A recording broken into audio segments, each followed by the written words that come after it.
J'introduis ici le deuxième texte que nous allons étudier en lecture analytique dans cette séquence. Tout de suite, le thème est annoncé par le titre. On va bien parler du voyage en poésie. Ce texte-là vous a été proposé en fin de session de classe virtuelle, alors pas du tout comme je le souhaitais.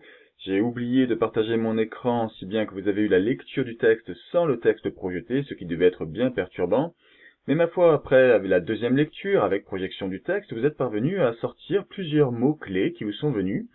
Lorsque je vous ai demandé de me dire ce que ressentait le poète, dans quel état d'esprit il vous semblait être, vous avez proposé ces mots-là. Alors j'ai formé un nuage de mots avec cela. Un nuage de mots, ça consiste à rassembler tous les termes qui sont proposés, et plus le terme revient, plus il est répété, plus il est écrit en gros.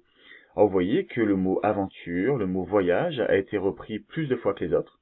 On a également amertume et histoire ou encore curieux qui ont été proposés à plusieurs reprises.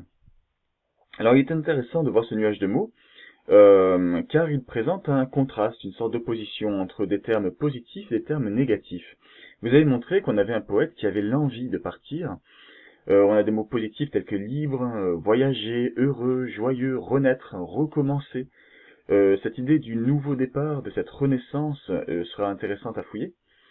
Mais cela s'oppose à des sentiments plus négatifs. Vous trouvez des termes tels que triste, tels que rage, le mot amertume, le mot vide.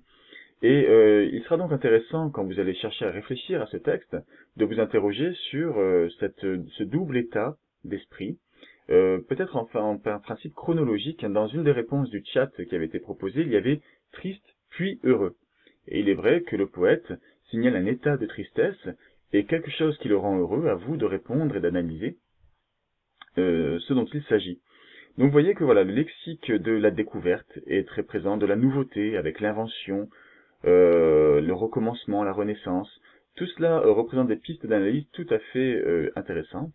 Je vais donc vous proposer de vous intéresser à ce texte en vous focalisant, en vous concentrant sur cet état d'esprit du poète assez contrasté. Qu'est-ce qui le rend triste? Qu'est-ce qui le rendrait heureux? À la question le poète veut-il rester ou partir? Vous avez très majoritairement répondu qu'il voulait partir, et je suis d'accord avec vous. Répondez donc également à cette question: pourquoi veut-il partir? Qu'est-ce qu'il veut quitter? Qu'est-ce qu'il veut découvrir, rencontrer? Donc ce poème va vous poser problème notamment par rapport au lexique. Consultez les notes du bas de document pour vous aider là-dessus. Et voilà, répondez à ces questions que vous avez abordées, soulevées à travers ce nuage de mots. Par exemple, notamment, ce dont nous n'avons pas encore parlé, quelles sont ces histoires, de quoi parle-t-il et en quoi cela l'aide-t-il à renaître? Bon courage!